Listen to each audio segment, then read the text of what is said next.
नमस्कार, मैं राजीव रंजन कुमार। आज बात करेंगे एक काफ़ी ऐतिहासिक मूवी आई हुई है छावा, उसी के संदर्भ में। हालांकि एक भारतीय सिनेमा की अच्छी शुरुआत है। इतिहास के उन किरदारों से रूबरू कराया जाए जो कहीं ना कहीं इतिहास के पन्नों में सिमट के रह गए थे, एक कोने में सिमट के रह गए थे। हालांकि आर्थिक दृष्टिकोण से भी ये मूवी काफ़ी फायदेमंद साबित हुई है भारतीय सिनेमा के लिए। कहीं ना कहीं 500 करोड़ के आसपास का आंकड़ा को क्रॉस कर चुकी है। और संभाजी महाराज के बारे में एक मूवी है, उनका ही चित्रण किया गया है। तो आज हम जानेंगे कि संभाजी महाराज कौन थे। तो संभाजी महाराज छत्रपति शिवाजी महाराज उनकी पत्नी सईबाई के पुत्र थे। हालांकि उनके जन्म के कुछ दिन के बाद ही उनकी माताजी स्वर्गवासी हो गई थी। तो उनका जो पालन पोषण था वो उनकी दादी जीजाबाई के द्वारा ही किया गया था। संभाजी का 14 मई 1657 को पुरंदर के किले में उनका जन्म हुआ था।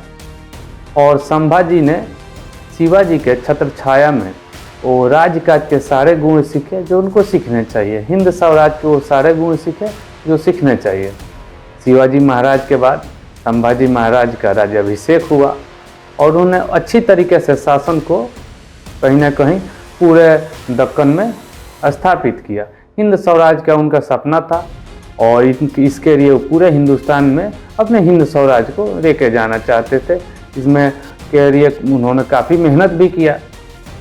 बाद में उन्हीं के मराठा साम्राज्य के एक पेशवा द्वारा नारा दिया गया था कि अटक से कटक तक।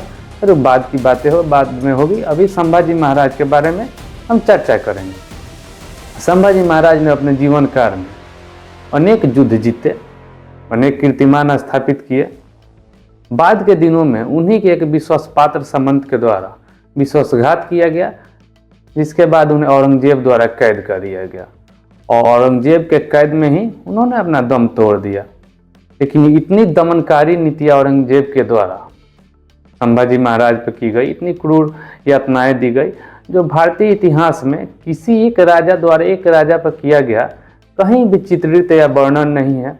हो सकता है कि बहुत सारे चीज़ों में हो, जहाँ तक मेरी जानकारी है कि ऐसा कहीं वर्णन नहीं है कि इतने क्रूर तरीके से किसी राजा के द्वारा किसी राजा की हत्या कराई गई हो। और संभाजी महाराज इसके बाद भी नहीं झुके और हिंद स्वराज के सपने पर चढ़ते हुए अपना दम तोड़ दिया।